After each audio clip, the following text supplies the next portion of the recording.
जीवन रे आज आम महान परमेश्वर दास आम मध्य 3 दिन आसी वाक्य परिवेषण कले किंतु आज जो मान को वाक्य प्रति श्रुहा नाई बा श्रद्धा नाई स्नेह नाई से पर लोक माने वाक्य शुणा आसवे नाई मात्र आमे जेते लोक एठारे उपस्थित होइछु आमे ईश्वरंकर वाक्यर भोकिला बा माने तृषा अछि आमान को जीवन रे आमे आसीछु हालेलुया हालेलुया। ए 2024 मसिहार सभा बा मीटिंग आमे करि पारि नथिलु तेणु आज विशेष करी प्रभुंकर दास ता पूर्ण करिवा पाई ए 3 दिन आमान सहित अछंती हालेलुया हालेलुया। तेणु प्रिय मंडली आज ईश्वर को पवित्र वाक्य आज मान को कहे जार कर्ण अछि से ईश्वर को वाक्य सुनो हालेलुया। तेणु वाक्य शुणिबा निमंते आमे परमेश्वर अधीन ईश्वर वाक्य प्रति स्नेह थिबारु आज जेते लोक आसी अछु आमे वाक्य प्रेमी आ वाक्य पालनकारी अटु हालेलुया। वाक्य रे जेमती लेखा अछि जो माने ईश्वर को वाक्य शुणंती और पालन करंती बरंच से माने धन्य हालेलुया। आज शुणी करी वाक्य पालन करवा कला बड़ लोक तेणु जो माने ईश्वर को वाक्य को हे ज्ञान करंती तुच्छ मनंती से पर लोक माने आज आम मानकर अधिक अछंती मो ना धरी कहू ना किंतु जो माने प्रभुंकर वाक्य शुणिबा पाए राति दिन आज प्रभुंकर अपेक्षा रे थांती सेही पर लोक माने ईश्वर को वाक्य शुणिबे हालेलुया हालेलुया। तेणु आसु आमाने परमेश्वर को दासों को मुखरु वाक्य शुणिबा जहा कि आज आमान को वाक्य कौन कहे ता शिक्षा देबे आ तांको आमे करताल सहित स्वागत करू।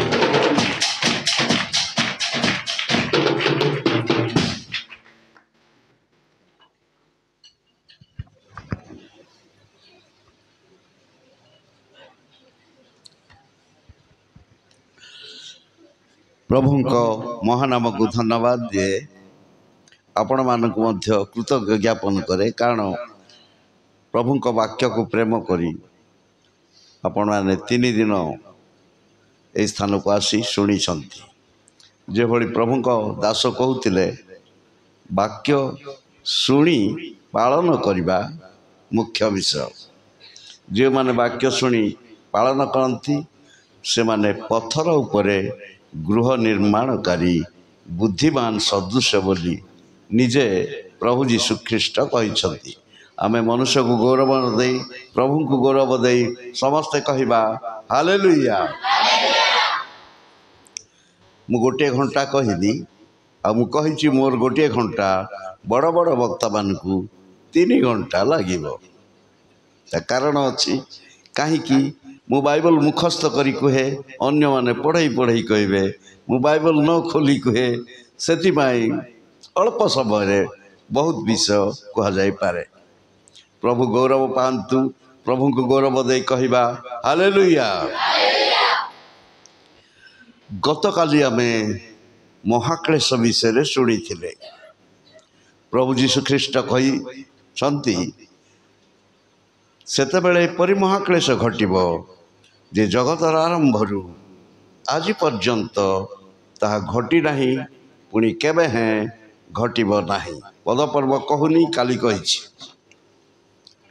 से महाक्लेश को जाकुबार संकट काल बोली प्रकाश करा जाए जिरमिया 30 पर्वर 7 पदरे हाय हाय से दिन महत ताहा तुल्य दिन आउ नाही ताहा जाकुबार संकट काल मात्र से तहिरु उद्धार पाइब जाकुबांक जीवन रे जो संकट सब आसीथिला संघर्षमय जीवन आसीथिला से कथा गतकाली आलोचना करिछे से 20 वर्ष लावन गृह रे दासकर्म करथिले 14 वर्ष 2 झील निमंते 6 वर्ष पशुमान निमंते दासकर्म करथिले ଦିନରେ ଖରା ରାତିରେ କାକର ସେ ସମ୍ଭାଳିଥିଲେ। ତାଙ୍କ ଚକ୍ଷୁରୁ ନିଦ ପଳେଇ ଯାଇଥିଲା। ଇତିମଧ୍ୟରେ ତାଙ୍କର ବର୍ତ୍ତନ 10 ଥର ପରିବର୍ତ୍ତନ ହେଇଥିଲା ଗତକାଲି କହିଛି। ଆଉ ସେ ଯେତେବେଳେ ଜବକ ନଦୀ ପାରି ହେଉଥିଲେ ତାଙ୍କର 2 ଭାର୍ଯ୍ୟା 2 ଦାସୀ 11 ସନ୍ତାନକୁ ଜବକ ନଦୀ ପାରି କରେଇଥିଲେ। କାହିଁକି? ମୋ ପିଲା ପରିବାର ବଞ୍ଚିଯାଆନ୍ତୁ, ଅନ୍ତତଃ ମୁଁ ମରିବି ପଛକେ, ମୋ ବଡ଼ ଭାଇ ଏସୁ ମୋତେ ପ୍ରାଣରେ ମାରିଦେବ ନିଶ୍ଚିତ ଭାବେ, ଅନ୍ତତଃ ସେମାନେ ରକ୍ଷା ପାଆନ୍ତୁ ବୋଲି ଜବକ ନଦୀ ପାର କରି ସେ ଆସିଥିଲେ। ଏବଂ ଘଟଣା ଏଇଭଳି ଥିଲା। ସେମାନଙ୍କୁ ନଦୀ ପାରି କରି ଆସି ପ୍ରାର୍ଥନା କରୁଛନ୍ତି। କ'ଣ ବୋଲି ତାଙ୍କର ପ୍ରାର୍ଥନା ଥିଲା? ପ୍ରଭୁ, ତୁମେ ଅବ୍ରାହମଙ୍କ ଈଶ୍ୱର, ଇସାହାକଙ୍କ ଈଶ୍ୱର, ଯାକୁବଙ୍କର ଈଶ୍ୱର। ତୁମ ନିର୍ଦ୍ଦେଶ ପ୍ରକାରେ ମୁଁ ପଦନାରାମକୁ ଗଲି, ତୁମ ନିର୍ଦ୍ଦେଶ ପ୍ରକାରେ ଫେରି ଆସିଲି। ପ୍ରଭୁ, ଏବେ ମୁଁ ବିପଦର ସମ୍ମୁଖୀନ। ମୋ ବଡ଼ ଭାଇ ଏସୁ ଆଜି ମୋତେ ପ୍ରାଣରେ ମାରିବା ନିମନ୍ତେ 400 ଲୋକକୁ ନେଇ ଆସୁଛନ୍ତି। ତୁମେ ମୋତେ ରକ୍ଷା କର, ତୁମେ ମୋତେ ରକ୍ଷା କର, ତୁମେ ମୋତେ ରକ୍ଷା କର। ଏହା ଥିଲା ତାଙ୍କର ପ୍ରାର୍ଥନା। ଜବକ ନଦୀ ପାରି କରି ସେ ଆସିଲେ, ଆର ପାରିକି ଆସି ପ୍ରାର୍ଥନା କରୁଥିଲେ। ଏହି ପ୍ରକାର ପ୍ରାର୍ଥନା କରୁଥିବା ସମୟରେ ଘଟଣାଟି ଏଇଭଳି ହେଲା। ତାଙ୍କ ପଛଆଡ଼ୁ ଜଣେ ଲୋକ ତାଙ୍କ ହାତରେ କାନ୍ଧ ଉପରେ ହାତ ଧରିଲେ।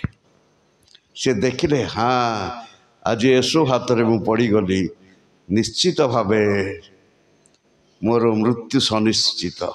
ସେ ଦେଖିଲେ ସେ ଏସୁ ନୁହନ୍ତି, କିନ୍ତୁ ସଦାପ୍ରଭୁ। ସେଇଠି ଯୁଦ୍ଧ ଚାଲିଲା। ଆଉ ସେତେବେଳେ ସେ କହିଲେ 26 ପଦରେ, 32 ପଦ 26 ପଦରେ, ତୁମେ ମୋତେ ଆଶୀର୍ବାଦ ନ କଲେ ମୁଁ ତୁମକୁ ଛାଡ଼ିବି ନାହିଁ। ତୁମେ ମୋତେ ଆଶୀର୍ବାଦ ନ କଲେ ମୁଁ ଛାଡ଼ିବି ନାହିଁ, ଏ କଥା କହିଥିଲେ। ତେବେ ତାଙ୍କୁ ସେଇଠାରେ ଆଶୀର୍ବାଦ ମିଳିଥିଲା। ଆଉ ଯାକୁବ ବଦଳରେ ତାଙ୍କ ନାମ ଇସ୍ରାଏଲରେ ପରିଣତ ହେଇଥିଲା। ଆପଣମାନଙ୍କର ମନେ ଅଛି, ଯାକୁବ ବାପାଙ୍କ ଠାରୁ 7 ଗୋଟି ଆଶୀର୍ବାଦ ପାଇଥିଲେ। ଆଦି ପୁସ୍ତକ 27 ପର୍ବ 28-29 ପଦରେ ଯାକୁବଙ୍କୁ 7 ଗୋଟି ଆଶୀର୍ବାଦ ମିଳିଥିଲା। ଏସବୁକୁ 6 ଗୋଟି ଅଭିଶାପ ମିଳିଥିଲା 39-40 ପଦରେ। ତେବେ କ'ଣ ଉଣା ଥିଲା ଯୋଉଥିପାଇଁ ସେ କହିଲେ, ତୁମେ ମୋତେ ଆଶୀର୍ବାଦ ନ କଲେ ମୁଁ ତୁମକୁ ଛାଡ଼ିବି ନାହିଁ? ସେ ଯେଉଁ 7 ଗୋଟି ଆଶୀର୍ବାଦ ପାଇଥିଲେ ତାହା ଜାଗତିକ ଆଶୀର୍ବାଦ, ଜଗତର ଆଶୀର୍ବାଦ।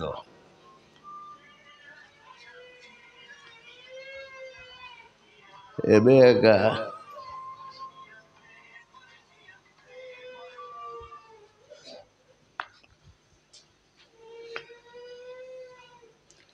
ତେବେ ତାହା ଜଗତର ଆଶୀର୍ବାଦ ଥିଲା, କିନ୍ତୁ ଆତ୍ମିକ ଆଶୀର୍ବାଦର ଆବଶ୍ୟକ ଥିଲା। ତେଣୁ ସେ କହିଲେ, ତୁମେ ମୋତେ ଆଶୀର୍ବାଦ ନ କଲେ ମୁଁ ତୁମକୁ ଛାଡ଼ିବି ନାହିଁ। ତେବେ ଗତକାଲି ଆମେ ଆଲୋଚନା କରିଛେ କ୍ଲେଶର କଥା। ଆଜି ଆମେ ଆଲୋଚନା କରିବା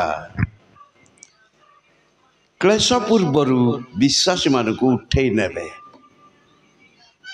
ପୃଥିବୀକୁ ମହାକ୍ଲେଶ ଆସିବା ପୂର୍ବରୁ ବିଶ୍ୱାସୀମାନଙ୍କୁ, ଆପଣା ଲୋକମାନଙ୍କୁ ସେ ଉଠେଇ ନେବେ। ଆ ଉପରେ ମୁଁ ଗତକାଲି 7 ଗୋଟି କଥା କହିଥିଲି। ମଣ୍ଡଳୀର ଊର୍ଦ୍ଧ୍ୱଗମନ ହେବ। ସୁଇଚ୍ ଅଫ୍ କରିଦିଅନ୍ତୁ ଟିକେ।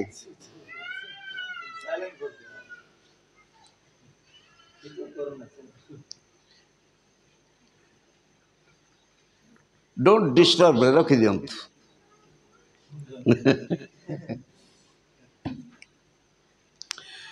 ସେଇ ମଣ୍ଡଳୀ ଊର୍ଦ୍ଧ୍ୱଗମନ ବିଷୟ ଆଲୋଚନା କରିବା ପୂର୍ବରୁ ଆମେ ପରମ ଗୀତ 2 ଅଧ୍ୟାୟ ପାଖକୁ ଯିବା। ସେଇଠାରୁ ମୁଁ କିଛି କଥା କହିବି। ଆଉ ପରମ ଗୀତ ଏପରି ଏକ ପୁସ୍ତକ, सोलोमन को द्वारा लिखित। सोलोमन सर्वमोट 1003 गीत लिखिथिले। प्रथम राजावली 4 पर्व 32 पद प्रकाश करे। से 300 नीति कथा कहले और ताहांकर गीत 105 थिला। 1005 गोटी गीत सोलोमन लिखिथिले, किंतु पवित्र बाइबल रे 3 गोटी गीत स्थान पाइछि। काहेकि प्रांगण पवित्र स्थान और महापवित्र स्थान निदर्शन स्वरूपे परम गीत महापवित्र स्थान छाया। परम गीत कौन बोली कहा जाए? Song of songs. महापवित्र स्थान को कहा जाए होली ऑफ होलीज। प्रभु जीशु ख्रीष्ट king of kings and lord of lords. तेणु होली ऑफ होलीज आउ सॉन्ग ऑफ सॉन्ग से आमने प्रभु जीशु ख्रीष्ट एवं मंडलीर संपर्क मंडली को किभली उठे नेबे से कथा मुझे चुंबक रे आपण को कहबी। परम गीत 2 अध्याय आरंभरू पवित्र आत्मा एभली उल्लेख करती। मु सारणर गोलाप तलभूमिर शोषण पुष्प। जेपरी कंटक मध्य शोषण पुष्प सेपरी युवतीगण मध्य मोहर प्रिया। जेपरी वन वृक्ष मानक मध्य नागरंग वृक्ष सेपरी युवा मानक मध्य मोहर प्रियतम। मु परम आनंद रे ताहांक छा तले बसिली और ताहांक फल मो तुंड को स्वादु लागिला। से अपना भोजन पानर गृह को मते आनिले। मो उपरे प्रेम ही ताहांकर पताका हैला। तुम्हें माने द्राक्षा फल दे मते सुस्थिर कर। नागरंग फल रे मते आश्वास दियो, कारण मो प्रेम पीड़िता। ताहांक बाम हस्त मो मस्तक तले अछि, पुणी ताहांक दक्षिण हस्त मते आलिंगन करे।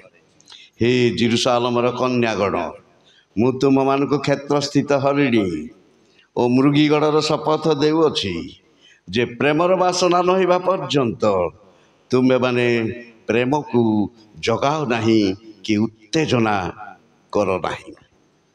ए तो मो प्रियतम करब। देख से पर्वतगण उपरे कूदी कूदी उपपर्वतगण उपरे डेई डेई आसुअछंती। मोहर प्रियतम हरिण और तरुण मृग तुल्य। देख से आम मान प्राचीर पछे ठिया हुअछंती। से झरकार अनाउछंती। से जाली परदा बाटे आपना को देखाउछंती। मोहर प्रियतम कथा कहले और से मते कहले, हे मोहर प्रिय मोहर सुंदरी उठ बाहरी आस। कारण देख शीत काल गत है, वृष्टि शेष हो गला। भूमि रे पुष्प प्रस्फुटित होउछि। पक्षीगणर गायन काल उपस्थित। आंभ मानक देश रे घुघुरर बसुणा जाउछि। डिम्बुरी वृक्ष स्व अपक्व फल मान पक्व करुछि और द्राक्षालता पुष्पित होई सुबास देउछि। हे मोहर प्रिय मोहर सुंदरी उठ बाहरी आस। हे मोहर कपोती तुम्बे शैलर फाटरे गड़ंती स्थानर अंतराल रे अछ। मते तुम्भ रूप देखा दियो, मते तुम्भ रब शुणा दियो, कारण तुम्भ रब सुमिष्ट और तुम्भ रूप मनोहर। आम मानक पई द्राक्षा क्षेत्र नाशक श्रृगाल मानकु क्षुद्र श्रृगाल मानकु थर, कारण आम मानक द्राक्षा क्षेत्र पुष्पित होई अछि। मो प्रियतम मोहर और मु ताहांकर अटे।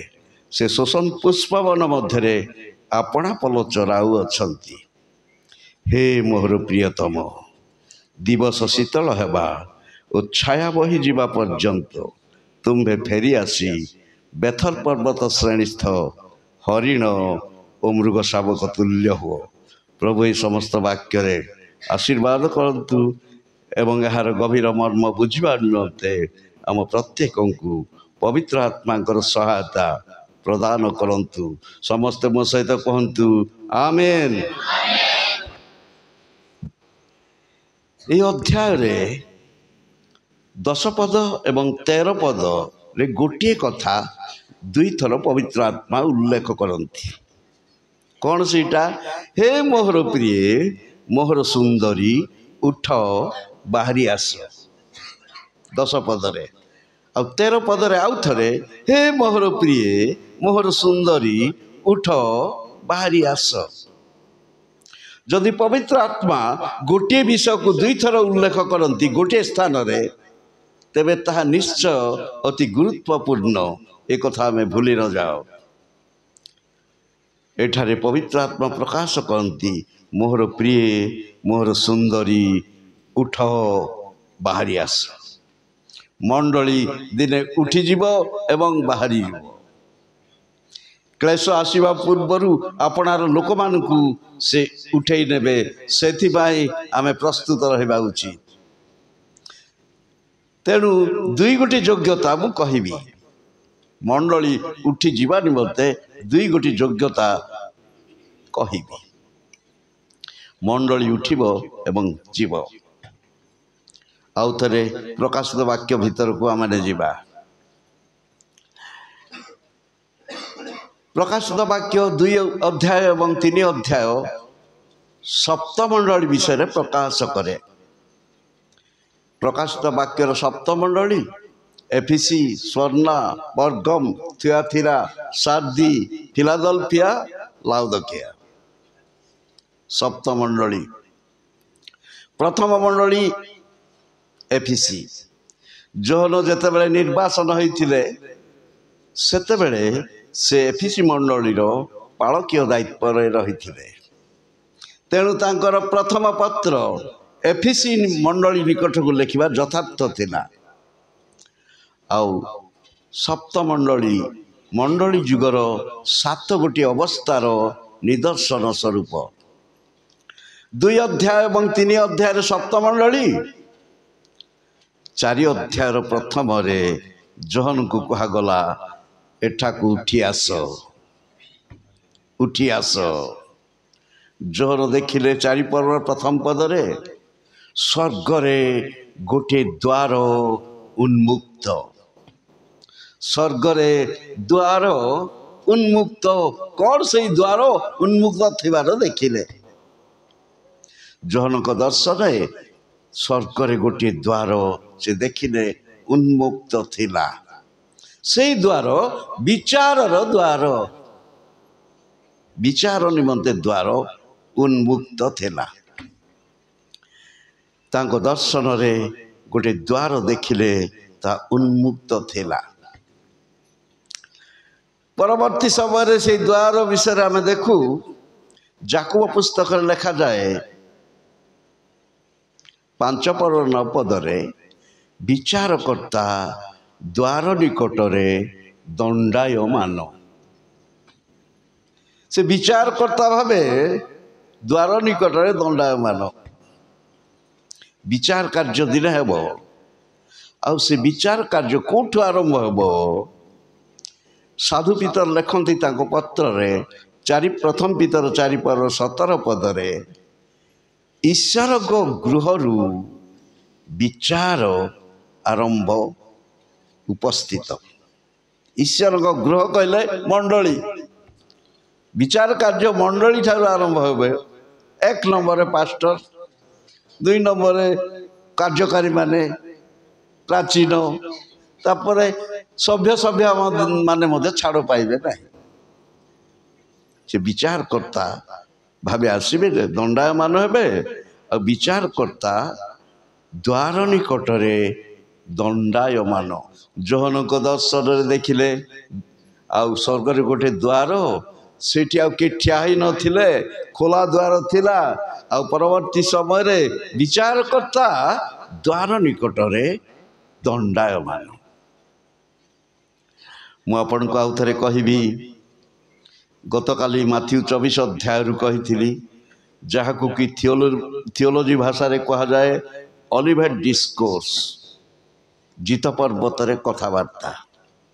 प्रभु जीशु शिष्य मानक कहले 32 ଏବଂ 33 पद को जदि जीवा कहले जे डिम्बुरी वृक्षरु दृष्टांत शिक्षा कर 32 पदरे डिम्बुरी वृक्षरु दृष्टांत शिक्षा कर जेतेबेले ताहा पल्लवित हबो ग्रीष्म काल सन्निकट बोली जानिब डिम्बुरी वृक्ष कौन है पारे सेठारु शिक्षा करिवा पई कुहा गला कौन से कथा हमें जानिबा डिम्बुरी वृक्ष कहले इस्राएल जाति इस्राएल देश डिम्बुरी वृक्ष पल्लवित हेबा इस्राएल देशर स्वाधीनता इस्राएल देशर स्वाधीनता केबे हितिला आपण जानती 1948 साल मे मास 14 तारिख रे इस्राएल देशर स्वाधीन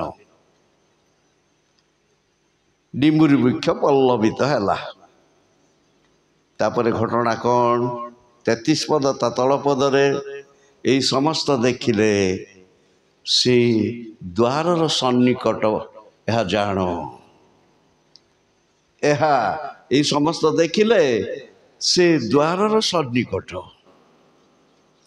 भावी भूली जातु जे प्रभु जीशु ख्रीष्ट पिता दक्षिण पार्श्व बसी सब बेले निवेदन करुछंती तेणु आम जेते स्वेच्छाचारी हेले बोध रक्षा पाइबा ए कथा भूली जातु एबे से पितांकर दक्षिण पार्श्व बसी निवेदन करने लोक इस्राएल देशर स्वाधीनता परे द्वार निकटरे उपस्थित विचारकर्ता द्वार निकटरे दंडायमान जोहनक दर्शन रे से देखिले एक द्वार उन्मुक्त तांको कहा गला एठाको उठी आस तापर से उठी गला परे कौन देखिले स्वर्गरे गोटे सिंहासन जड़े स्वर्गरे जड़े गोटे सिंहासन सिंहासन ऊपर बसी जड़े व्यक्ति को से देखिले ताहांकर रूप हीरा और माणिक्य सदृश लेखा अच्छी हीरा और माणिक्य सदृश किंतु ए तर्जमा टिके भूल होइछि हीरा और माणिक्य सदृश जास्पर एंड सार्ड्राइन जास्पर माने हीरा नुहे डायमंड बोले हीरा जास्पर और सार्ड्राइन माणिक्य और सार्ड्राइन ए बही रे मु फोटो चित्र देछि हीरा जास्पर केमती एवं सार्ड्राइन केमती कलर पिक्चर एठे देछि तबे ए दुईटी मूल्यवान प्रस्तर केमती कलर थिला ना लाल वर्ण थिला लाल वर्णर थिला जास्पर एंड सार्ड्राइन जड़े लोक बसी थिले सिंहासन रे सिंहासन रे उपविष्ट व्यक्ति रूप एमती थिला लाल चक चक देखा जाउथिला जन को कहा गला एठा को उठी आस से उठिया देखिले जड़े लोक बसी थिले सिंहासन रे तेबे तांको रूप सेमती थिला काहेकि पवित्र बाइबल रे 3 जन व्यक्ति कथा मु कहबी प्रथम व्यक्ति होउछंती आदम आदम को रूप केमती थिला से कथा कहबी हिब्रू भाषा रे आदम शब्दर अर्थ मनुष्य मैन आ हिब्रू भाषा रे आदम शब्दर अर्थ रेड सॉइल लोहित मृत्तिका बा रंग माटी हिब्रू भाषार गोटे गोटे शब्द रे एकाधिक अर्थ सब थाए हेला आदम को रूप केमती थिला ईषद रक्त वर्ण रेड सॉइल भले थिला साधु पाउल प्रकाश करती रोमियो 5 पर्व 14 पदरे जहांको आगमनर कथा थिला आदम ताहांकर प्रतिरूप जहांको आगमनर कथा थिला कार आगमनर कथा थिला जीशु ख्रीष्टଙ୍କ आगमनर कथा थिला आ आदम ताकर प्रतिरूप आदम को जीशु को जदि ठिया करी देबे एका भली देखा जीवो जीशु को रूप सेमती थिला आउ जने व्यक्ति को कहबी से होछंती दाऊद प्रथम सामुएल 16 पर्व 12 पदरे दाऊदंकर रूप ईषद रक्त वर्ण और सुनयन विशिष्ट थिला आदम दाऊद को ठिया करी देबे से मानकर शारीरिक रूप एका परी देखा जाउथिला ତାଙ୍କ ସହିତ ତୃତୀୟ ବ୍ୟକ୍ତିଙ୍କ କଥା ମୁଁ କହିବି। ଯୀଶୁଖ୍ରୀଷ୍ଟଙ୍କ ରୂପ ବିଷୟରେ ପବିତ୍ର ଆତ୍ମା ବର୍ଣ୍ଣନା କରନ୍ତି। ଆଉ ଥରେ ପରମ ଗୀତକୁ ଯିବା। 5 ଅଧ୍ୟାୟ 8 ପଦରୁ ଆମେ ଯିବା। ଏକ ପକ୍ଷରେ ଜେରୁସାଲେମର କନ୍ୟାଗଣ, ଅନ୍ୟ ପକ୍ଷରେ ସୁଲମିଆ ନାମକ ଜଣେ ଆଉ ଯୁବତୀ, ଯାହାକୁ ମଣ୍ଡଳୀ ସହିତ ତୁଳନା କରାଯାଏ। ସେମାନଙ୍କ ମଧ୍ୟରେ କଥାବାର୍ତ୍ତା। ସୁଲମିଆ ଜେରୁସାଲେମର କନ୍ୟାମାନଙ୍କ ପ୍ରତି ପ୍ରଶ୍ନ କରୁଛନ୍ତି 5 ପର୍ବର 8 ପଦରେ। ଆଗୁ ଜେରୁସାଲେମର କନ୍ୟାଗଣ, ଯେବେ ତୁମ୍ଭେମାନେ ମୋ ପ୍ରିୟତମଙ୍କ ଦେଖା ପାଇବ, ତେବେ ମୁଁ ତୁମ୍ଭମାନଙ୍କୁ ଶପଥ ଦେଇ କହୁଅଛି, ମୁଁ ପ୍ରେମ ପୀଡ଼ିତା ବୋଲି ତୁମେମାନେ ତାହାଙ୍କୁ କହିବ। 9 ପଦରେ, ଆଗୁ ନାରୀଗଣ ମଧ୍ୟରେ ପରମ ସୁନ୍ଦରୀ ତୁମ୍ଭ ପ୍ରିୟତମ କି ବିଷୟରେ ଅନ୍ୟ ପ୍ରିୟତମ ଠାରୁ ଅଧିକ? ତୁମ୍ଭେ ଯେ ଆମ୍ଭମାନଙ୍କୁ ଶପଥ ଦେଉଅଛ, ତୁମ୍ଭ ପ୍ରିୟତମ କି ବିଷୟରେ ଅନ୍ୟ ପ୍ରିୟତମ ଠାରୁ ଅଧିକ? ତାପରେ ସେ ଉତ୍ତର ଦେଉଛନ୍ତି 10 ପଦରେ, ମୋହର ପ୍ରିୟତମ ଶ୍ୱେତ ଓ ରକ୍ତବର୍ଣ୍ଣ 10 ସହସ୍ର ମଧ୍ୟରେ ପ୍ରଧାନ। ତାହାଙ୍କର ମସ୍ତକ ଶୁଦ୍ଧ ସୁବର୍ଣ୍ଣ ତୁଲ୍ୟ, ତାହାଙ୍କର କେଶ କୁଞ୍ଚିତ ଓ ଡାମରାକୁଆ ତୁଲ୍ୟ କୃଷ୍ଣବର୍ଣ୍ଣ। ତାହାଙ୍କର ନେତ୍ର ଯୁଗଳ ଜଳସ୍ରୋତ ନିକଟସ୍ଥ କପୋତ ତୁଲ୍ୟ, ଦୁଗ୍ଧରେ ଧୌତ ଓ ଯଥାସ୍ଥାନରେ ସ୍ଥାପିତ। ତାହାଙ୍କର ଗଣ୍ଡ ଦେଶ ସୁଗନ୍ଧି ଲତାର କିଆରୀ ସ୍ୱରୂପ, ସୁଗନ୍ଧି ତୃଣର ତଟ ସ୍ୱରୂପ। ତାହାଙ୍କର ଓଷ୍ଠାଧର ଶୋଷଣ ପୁଷ୍ପ ତୁଲ୍ୟ, ତହିଁରୁ ଦ୍ରବଗନ୍ଧର ସକ୍ଷରେ।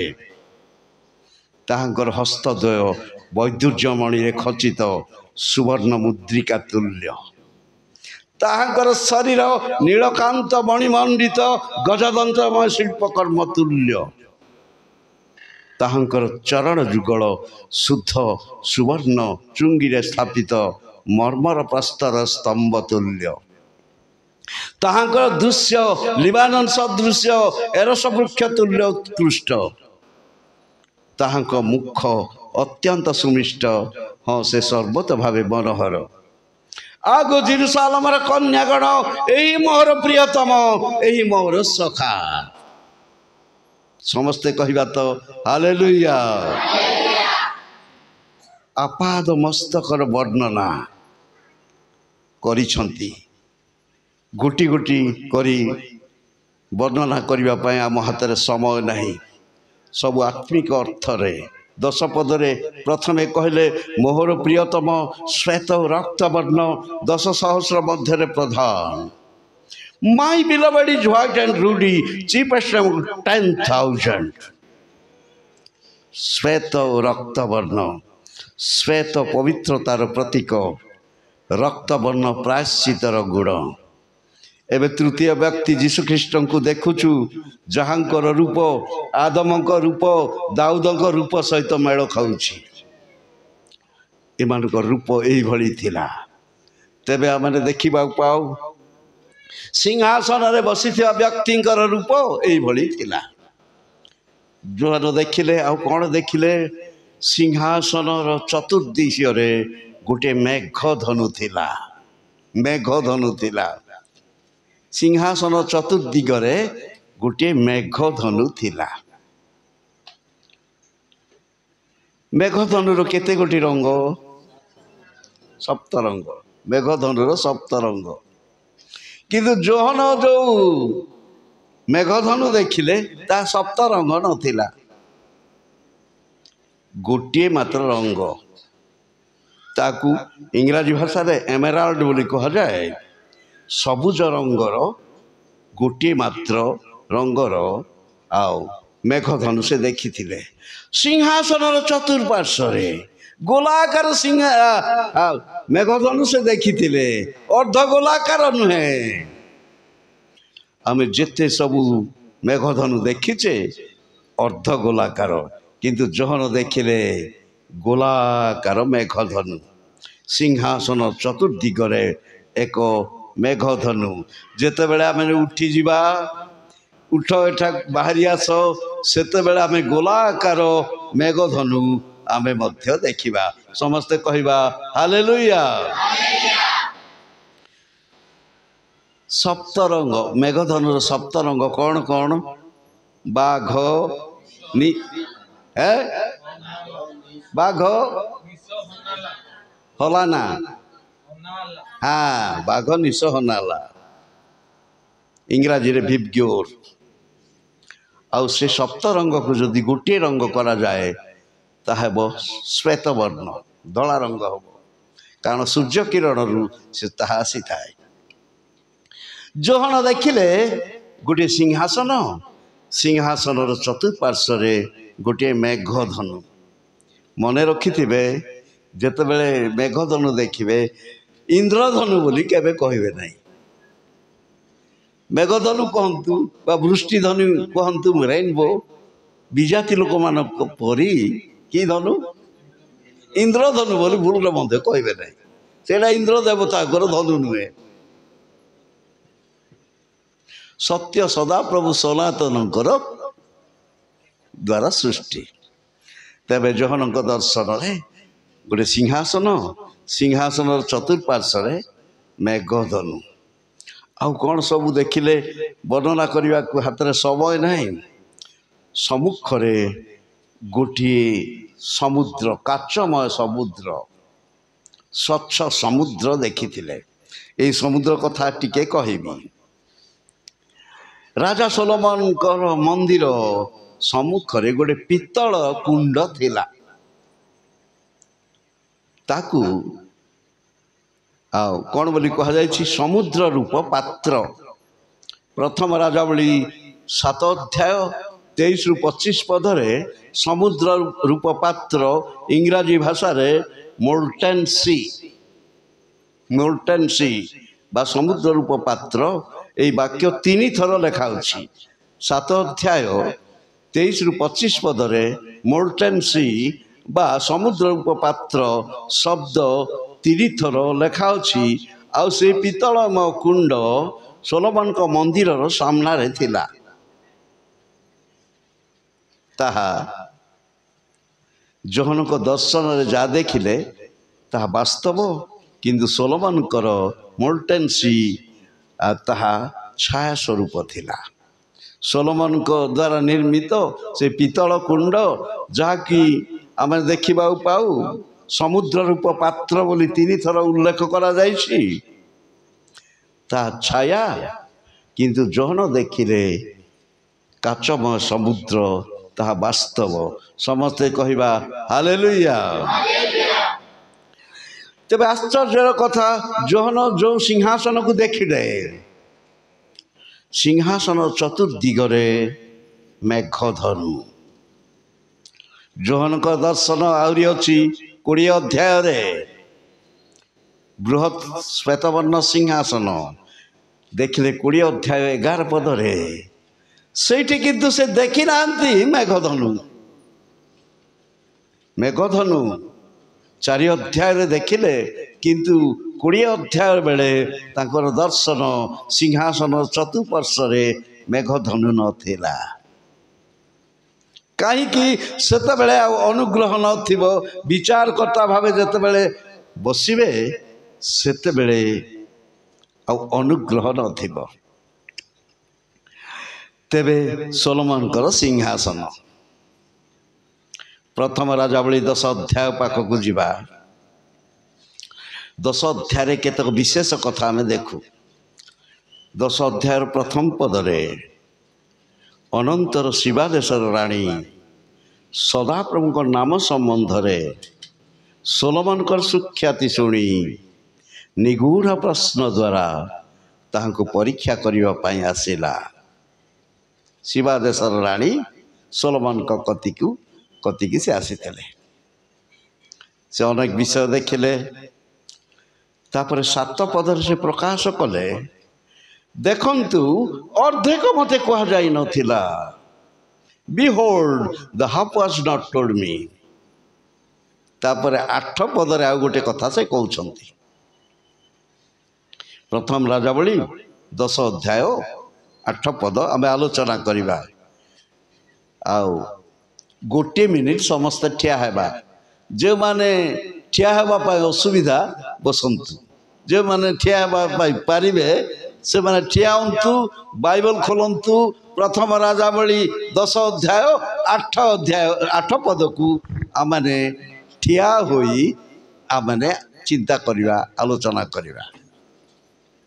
प्रथम राजावली 10 पर्व 8 अध्याय रे शिवा देशर राणी कहउछंती, आपणक लोक माने धन्य, आपणक ही दास माने धन्य, से माने नित्य आपणक सम्मुखरे छिड़ा हुई आपणक ज्ञानर कथा शुणती। शिवा देशर राणी कहउछंती, आपणक लोक माने धन्य, आपणकर ही दास माने धन्य, से माने नित्य आपणक सम्मुखरे छिड़ा हुई, समस्ते कहतु छिड़ा हुई, ठिया हुई कि शुणुथिले वाक्य। सोलोमन को लोक माने तांकर ज्ञानर कथा शुणुथिले। शिवा देशर राणी कहउछंती, से माने चेयर रे बसी शुणु नथिले, सोलोमन को ज्ञानर कथा ठिया हुई से माने शुणुथिले। आपणक लोक माने धन्य, आपणक ही दास माने धन्य, से माने नित्य आपणक सम्मुखरे छिड़ा हुई आपणक ज्ञानर कथा शुणती। से माने नित्य, समस्ते कहतु नित्य, नित्य नित्यर अर्थ रविवार को थरे घंटाटी पाई नहीं, सबुदिन ठिया हुई शुणुथिले सोलोमन ठारू। शिवा देशर राणी यही कथा कहती, आपणक लोक माने धन्य, आपणक ही दास माने धन्य, से माने नित्य आपणक सम्मुखरे छिड़ा हुई आपणक ज्ञानर कथा शुणती। समस्ते बसंतु। तेबे शिवा देशर राणी सोलोमन को अनेक कथा देखिले। आउ मुझे कहबी 18 पद पाखक जीवा। 18 पदरे सोलोमन सिंहासन, सोलोमन सिंहासन केमती गोटे बृहत सिंहासन। सोलोमन सिंहासन गोटे बृहत सिंहासन। 10 पर्वर 18 पदरे गोटे बृहत सिंहासन, से स्थान रे अंडरलाइन करंतु गोटे बृहत सिंहासन। प्रकाशित वाक्य 20 अध्याय 11 पद को जीवे, जीशुंक सिंहासन विषय लेखा होची गोटे बृहत श्वेतवर्ण सिंहासन। फरकटा केवल श्वेतवर्ण, किंतु सोलोमन सिंहासन मध्य श्वेतवर्ण कहीं ना ता हस्ती दंतरे निर्मित होइतिला। हाथी दांत श्वेतवर्ण आ सेठी सुवर्ण मड़ा होइतिला, कहीं विष गोपन करिबा परमेश्वर का गौरव। सोलोमन सिंहासन मध्य श्वेतवर्ण हस्ती दंतरे निर्मित होइतिला, सुना मड़ई देइथिले, विष गोपन करिबा परमेश्वर को गौरव। सोलोमन सिंहासन जीशु ख्रीष्ट बृहत श्वेतवर्ण सिंहासन को इंगित करुथिला। ताहा थिला छाया और वास्तवता थिला जीशु ख्रीष्ट सिंहासन। समस्ते कहवा तो हालेलुया। सोलोमन मंदिर सामने जो समुद्र थिला, समुद्र रूप पात्र ता छाया, और जोहनक दर्शन रे से जहाँ देखिले स्वच्छ समुद्र ताहा वास्तव। जोहन ए सब केते बेला देखिले तांकु कहगला उठी आस, एठाकू उठी आस। उठी गला परे स्वर्गीय दर्शन सबू 4 अध्याय 5 अध्याय दर्शन सबू जोहन को देखिबार सुजोग मिलिथिला। तेबे आमे परम गीतर देखुचु दुई थर, हे मोहर प्रिय मोहर सुंदरी उठ बाहरी आस। आमे जेतेबेले उठी जीवा सेतेबेले जोहनक परी से सबू देखि पारिबा। गोला आकार मेघधनु देखि पारिबा, सिंहासन को देखि पारिबा, बृहत श्वेत सिंहासन सबू देखिबा। तेबे उठी जीवा को हबो। हे मोहर प्रिय मोहर सुंदरी उठ बाहरी आस। उठी बाहरी जावा कहले दुई गोटी योग्यता, गोटे योग्यता प्रिय, द्वितीय योग्यता सुंदरी। कृष्ण प्रेम विश्वासी जीवन रे रहिबो।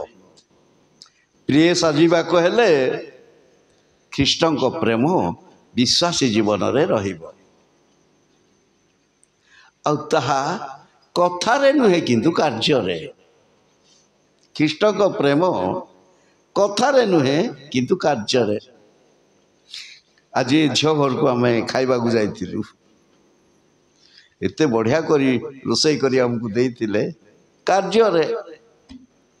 खाली सेतक नुहे आसला बेले धीरे पकेट रे आ किछि भर्ती करदेले। कृष्ण प्रेम कथारे नुहे किंतु कार्य रे। प्रिय साजिबा कहले कृष्ण प्रेम थिबा कहले कथारे नुहे किंतु कार्य रे। गोटे ज्वलंत उदाहरण मु आपन को देवी। प्रथम वंशावली 11 अध्याय 17 पद पाखु जीवा। सेतेबेले दाऊद दुर्गम स्थान रे थिले। आउ सेठारे दाऊद तृषार्थ होई कहउचंती 11 पद 17 पद।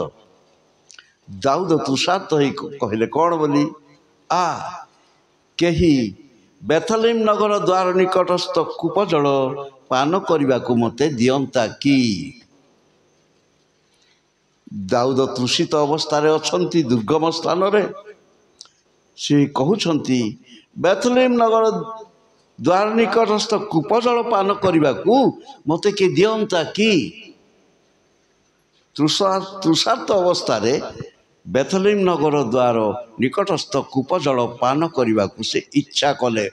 निश्चित अतीत रे से जल पान करिथिबे ताहार उत्तमता से जानी थिबे। एबे से दुर्गम स्थान रे थिला बेले से कहउछंती बेथलेम नगर द्वार निकटस्थ कूप जल पान करने को मते के दियंता कि। सेते बेले 3 जण वीर बाहरले। पलेस्टिय सैन्य छाउणी बेथलेम नगर द्वार निकट रे अछंती। प्राण मूर्छा उद्यम करी 3 जण वीर बाहरिले। आमे मले मरिबू पछके दाऊद को निमंते जल पान करैबा पई आनिबू। से चाहुछंती बेथलेम नगर द्वार निकट रे थिबा कूप जल पीबा पई दाऊद इच्छा करूछंती। से माने प्राण मूर्छा उद्यम करी गले और से कूप जल बाहर करी आनी देले दाऊद को देले। किंतु आश्चर्य कथा दाऊद ताहा पान न करी ढाली देले। प्रश्न उठे काहे की। समस्ते कहंतु काहे की काहे की काहे की। यहाँ रहस्यावृत पवित्र बाइबल रे अनेक विषय गुप्त रेखी रखा जाइछि रहस्यावृत। से चाहूथिले बेथलेम नगर जल पान करिया पाई 3 जण वीर प्राण मूर्छा उद्यम करी गले। जल आनी देवा सत्वे से पान न करी ढाली देले, भूमि रे ढाली देले। प्रश्न होछि काहे की। आज जदि जानिबे नाही से काहे की अर्थ आ केबे भी जानी पारिबे नाही। आ के कहिबा लोक नाहंती। मु जनक सहित आज फोन रे कथा होतिली। बड़ बड़ स्पीकर माने अछंती, प्रीचर माने अछंती, किंतु बाइबल स्कॉलर नाहंती ओडिशा रे। बाइबल विशारद काहकु कहा जाए, जो माने बाइबल रो कमेंट्री व्याख्या पुस्तक लेखंती से मान को कहा जाए बाइबल स्कॉलर बा विशारद। जड़े लोक अछंती आउ डॉक्टर आयन सेनापति से रोमियो पुस्तक उपरे कमेंट्री लिखिछंती। आउ जड़े अछंती ସେ କଲିକତାରେ ରୁହନ୍ତି, ଓଡ଼ିଶା ଲୋକ। ସେ ମାଥ୍ୟୁ ପୁସ୍ତକ ଉପରେ କମେଣ୍ଟ୍ରି ଲେଖିଛନ୍ତି, ବ୍ୟାଖ୍ୟା ପୁସ୍ତକ। ଆଉ ଜଣେ ଅଛନ୍ତି ଓଡ଼ିଶାରେ, ଡକ୍ଟର ନରସନ ଆନନ୍ଦ, ଦୁଇଟି ପୁସ୍ତକ ଉପରେ କମେଣ୍ଟ୍ରି ଲେଖିଛନ୍ତି। ପରମ ଗୀତର ଆହୁରି ପ୍ରକାଶିତ ପୁସ୍ତକ ଉପରେ ବାଇବଲ ବ୍ୟାଖ୍ୟା ଲେଖକ ଜଣେ ମାତ୍ର। ଯେଉଁମାନେ ବାଇବଲ ବ୍ୟାଖ୍ୟା କରନ୍ତି ସେମାନଙ୍କୁ ବାଇବଲ ସ୍କଲାର ବା ବିଶାରଦ ବୋଲି କୁହାଯାଏ। ବଡ଼ ବଡ଼ ପ୍ରଚାରକ ଠାରୁ ଶୁଣିପାରିବେ, ବକ୍ତାମାନଙ୍କ ଠାରୁ ଶୁଣିପାରିବେ, କିନ୍ତୁ ଜଣେ ବାଇବଲ ବିଶାରଦ ଠାରୁ ଶୁଣିବା ଅଲଗା। ସେଥିପାଇଁ ମୁଁ କହୁଛି, କାହିଁକି କାହିଁକି ଦାଉଦ ତାହା ପାନ ନ କରି ଢାଳିଦେଲେ? ରହସ୍ୟାବୃତ କଥା ବକ୍ତାମାନେ କହିପାରିବେ ନାହିଁ, ବାଇବଲ ବିଶାରଦ ମାନେ ଭିତରେ ବସି କାଢ଼ିବେ ତାର ଅର୍ଥ। ଧ୍ୟାନ ଦେଇ ଶୁଣନ୍ତୁ, ଦାଉଦ ଯୀଶୁଖ୍ରୀଷ୍ଟଙ୍କର ନିଦର୍ଶନ, ଆଉ ଏ ତିନି ଜଣ ବୀର ବିଶ୍ୱାସୀର ନିଦର୍ଶନ। ଖ୍ରୀଷ୍ଟଙ୍କ ରକ୍ତ ପାନ କରିବା ପାଇଁ ବିଶ୍ୱାସୀମାନଙ୍କର ଅଧିକାର ଅଛି। ସେଥିପାଇଁ ଆମେ ପ୍ରଭୁ ଭୋଜ ବିଧି ପାଳନ କରୁ। କିନ୍ତୁ ବିଶ୍ୱାସୀମାନଙ୍କ ରକ୍ତ ଯୀଶୁ ପାନ କରିବେ ନାହିଁ। ମେଥଡ଼ଟା ଭୁଲ ହେଇଯିବ। ଆଉ ସେଥିପାଇଁ ଆମେ ଦେଖିବାକୁ ପାଉ, ସେମାନେ ପ୍ରାଣପଣ କରି ଆଣିଥିବା ରକ୍ତ। ଦାଉଦ ତୃଷିତ ହେଲେ ମଧ୍ୟ ପାନ କରିବେ ନାହିଁ। ଏ ଦାଉଦ, ତୁମେ ତାହା କଦାପି ପାନ କରିବ ନାହିଁ। ତାହା ପ୍ରାଣପଣ କରି ଆଣିଥିବା ସେମାନଙ୍କ ରକ୍ତ ବୋଲି ଭାବ, ତାହା ସାଧାରଣ ଜଳ ବୋଲି ଭାବ ନାହିଁ।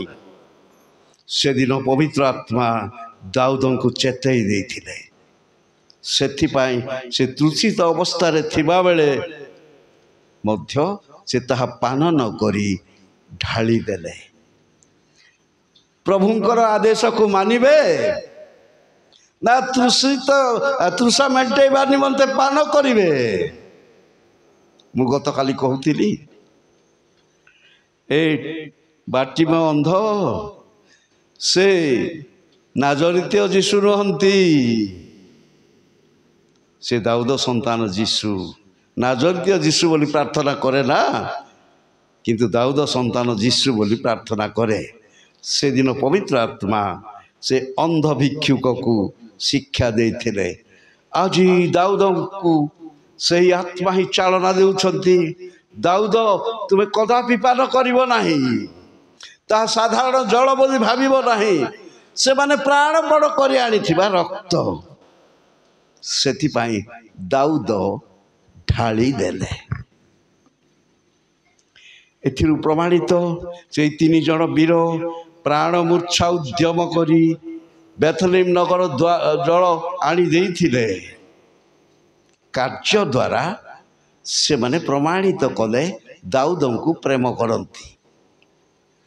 ତେଣୁ କଥାରେ ନୁହେଁ, ପ୍ରେମ କଥାରେ ନୁହେଁ, କିନ୍ତୁ କାର୍ଯ୍ୟରେ ସେମାନେ ଦାଉଦଙ୍କୁ ପ୍ରେମ କରିବା ବିଷୟ କାର୍ଯ୍ୟ ଦ୍ୱାରା ପ୍ରମାଣିତ କରିଦେଲେ। ପ୍ରାଣ ମୂର୍ଚ୍ଛା ଉଦ୍ୟମ କରି ପଲଷ୍ଟିୟମାନଙ୍କ ସୈନ୍ୟ ଶ୍ରେଣୀରେ ପଶିଯାଇ ସେମାନେ ଜଳ ଆଣି ଦେଇଥିଲେ।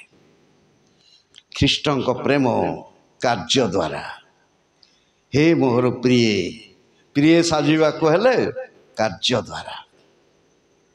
ହେ ମୋର ପ୍ରିୟ, ମୋର ସୁନ୍ଦରୀ। ଖ୍ରୀଷ୍ଟଙ୍କ ପ୍ରେମ କାର୍ଯ୍ୟ ଦ୍ୱାରା ସାଧୁ ପାଉଲ ପ୍ରକାଶ କରନ୍ତି ରୋମିଓ 8:35 ପଦରେ, ଖ୍ରୀଷ୍ଟଙ୍କ ପ୍ରେମରୁ କିଏ ଆମମାନଙ୍କୁ ବିଚ୍ଛିନ୍ନ କରିବ? କି କ୍ଲେଶ, କି ସଙ୍କଟ, କି ତାଡ଼ନା, କି ଦୁର୍ଭିକ୍ଷ, କି ଉଲଙ୍ଗତା, କି ବିପଦ, କି ଖड्ग। କେତେଟା ବିଷୟ ପାଉଲ ଲେଖିଛନ୍ତି ସେଠି। ଖ୍ରୀଷ୍ଟଙ୍କ ପ୍ରେମରୁ କିଏ ଆମମାନଙ୍କୁ ବିଚ୍ଛିନ୍ନ କରିବ? କି କ୍ଲେଶ, କି ସଙ୍କଟ, କି ତାଡ଼ନା, କି ଦୁର୍ଭିକ୍ଷ, କି ଉଲଙ୍ଗତା, କି ବିପଦ, କି ଖड्ग। 7ଟା କଥା ଲେଖିଛନ୍ତି। एबे गणिले हेब ना ये गणवा टाइम ना 7 गोटी विषय मध्यरु शेष विषयटी थिला खड्ग। साउल को जितेबले साक्षमर होगा पड़ता खड्ग विद्ध कर हत्या करा जायतिला। से खड्ग को देखी हटी जाई नथिले कारण से निजे लिखिंट कृष्ण को प्रेम किए आम को विच्छिन्न कर कि क्लेश कि संकट कि ताड़ना कि दुर्भिक्ष कि उलंगता कि विपद कि खड्ग। तेणु कृष्ण को प्रेम कार्य द्वारा हे मोहर प्रिय मोहर सुंदरी प्रिया साजिबा को हेले कृष्ण को प्रेम विश्वासी जीवन रहिबो।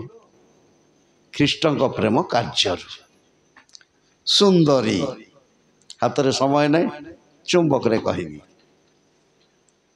आत्मिक सौंदर्य मु आपण को सिन्हा पर्वत ऊपर को कढ़ई नेबी। यात्रा 34 अध्याय 29 पदरे मूसा सिन्हा पर्वत जेते बेले थिले सदा प्रभु सहित आलाप करिबा हेतुरु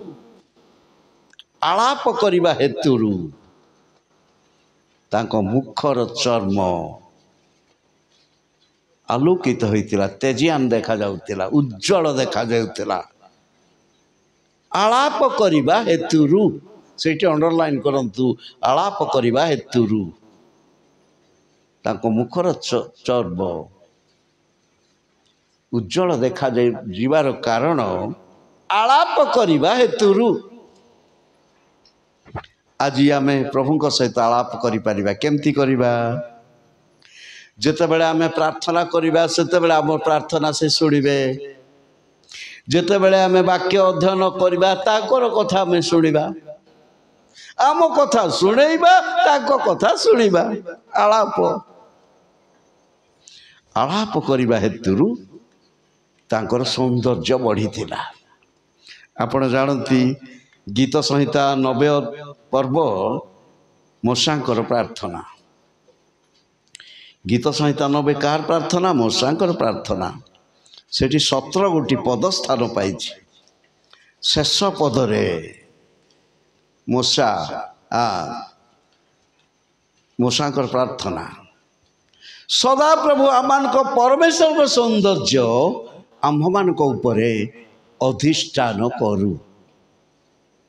मूसा निजे कथा लिखुचंती सदा प्रभु आम मान को परमेश्वर को सौंदर्य आमान को ऊपरे अधिष्ठान करू। से जो सौंदर्य पाई थिले सिन्हा पर्वत रे तांको ठारे ता सीमित न थाऊ मोर सबु लोक सेमती होत ताकर इच्छा थिला बालक कठारे थिबा क्वालिटी सबू ताकर लोक मान कठारे थाऊ। मूसा कठारे जो सौंदर्य थिला से पाई थिले से सौंदर्य ताकर समस्ते पांतु सदा प्रभु आमान को परमेश्वर को सौंदर्य आम मान को ऊपर अधिष्ठान करू। से सौंदर्य ताकठारे सीमित न थाऊ ताकर समस्त लोक पांतु यह मूसांकर इच्छा थिला। समस्ते कहवा हालेलुया। सौंदर्य प्रिय एवं सौंदर्य सुंदरी गीत संहिता 45 अध्याय कोरोह संतान गणर रचित गीत 10 एवं 11 पदरे प्रकाश करा जाए। आगु कन्ये शुण विवेचना कर अपना कर्ण डेर तुम निज लोक को पितृगृह को पासर तहिरे राजा तुमर सौंदर्य वांछा करिवे राजा तुमर सौंदर्य वांछा करिवे। प्रभु यीशु जे कि राजा सौंदर्य वांछा करिवे कौन कले निज लोक को पितृगृह को पासर तार आत्मिक अर्थ जगतर धन मान सम्मान को आम तुच्छ देखा एब्री भाषा रे गोटे शब्द अच्छी ऐकाबोत प्रथम सामुएल 4 पर्व 21 पदरे ऐकाबोतर अर्थ हीन गौरव। जड़े महान प्रभुंकर दास थिले तांको नाम विलियम ब्रानहाम। तांकर 1200टा पुस्तक प्रकाश होइछि। आश्चर्य लगे 12टा नुहे 1200 पुस्तक। अवश्य से लिखि नांती तांकर अंते तांकर शिष्य माने ताकू लिखि छथि। से जहाँ जहाँ प्रचार करथिले तांको शिष्य माने ब्रानहाम कर शिष्य माने प्राय 1200टी पुस्तक विलियम ब्रानहाम कर लेखारू प्रचार से माने उद्धृत करिसथि। विलियम ब्रानहाम इते बड़ लोक ये जगतर धन मान सम्मान ऐश्वर्य भोगविलास को ऐकाबोध बा हीन गौरव बोली वर्णना करुछथि। तेणु ये जगतर विषय वस्तु को आमे बेसी ता उपरे गुरुत्व न देउ। मनुष्य निमंते रोटी कपड़ा मकान एरा आवश्यक, खाद्य वस्त्र बासगृह, किंतु सेथिरे आमे संतुष्ट रहिबा को हबो। भोगविलास रे आसक्त न हो। जे भोगविलास रे आसक्त से जीवित हले हैं पढ़ी न 5 पर्व 6 पद पुस्तक ना कहूनी हेले जे भोगविलास रे आसक्त से जीवित हले हैं मृत। पाउल तिमोथी निकट को लिखि। तेणु ये सबू भोग विलास ये सबू ऐकाबोध हीन गौरव विलियम ब्रानहाम वर्णना करती। ये सबू हीन गौरव याकू तुच्छ देखा उचित, गुरुत्व न देवा उचित। तेबे राजा सौंदर्य बांछा करिवे। आगो कन्ये शुण विवेचना करो अपना कर्णडेर। तुम निज लोक पितृगृह को पासर तहिरे राजा तुमर सौंदर्य बांछा करिवे, कारण से तुमर प्रभु तुम्हें ताहाकू प्रणाम कर। आमे जानी रखू दिने विश्वासी माने ऊर्ध्वकनीत हेबे, उठिबे एवं बाहरी जिबे। ता पाई दीटा योग्यता सेटा न थिले उठी पारिबे नै कि जाई पारिबे नै। प्रिय एवं सुंदरी दुईटी गुण ख्रीष्टन को प्रेम एवं आत्मिक सौंदर्य विश्वासी जीवन रे एकांत आवश्यक। आमने जानी रखू पृथ्वी को क्लेश महाक्लेश आसवा पूर्वरु प्रभु अपना लोक मानकू उठै नेबे। हे मोर प्रिय मोर सुंदरी उठ बाहरी आस। गोटे अध्याय रे ज्ञानी सोलोमन 2 थर प्रकाश करती। सोलोमन को द्वारा पवित्र आत्मा 2 थर उल्लेख करती। जदि गोटे विषय को 2 थर प्रकाश करा जाए ताहले निश्चय अति गुरुत्वपूर्ण। प्रभु आमान को अनुग्रह करंतु से 2टी गुण प्रिय एवं सुंदरी गुण आमान को दियंतु। आमे दिने उठिबा एवं प्रभु सहित मिलित हवा। जोहन को जते बेले कहा गला एठा को उठी आस से गले एवं स्वर्गर दर्शन सब पाइले। आ सेही बली आमान को करंतु आ मंडली को आशीर्वाद करंतु। प्रभु जीशु ख्रीष्टंकर अनुग्रह आम समस्तंकर सहवर्ती हो। मो सहित समस्ते कहंतु आमेन।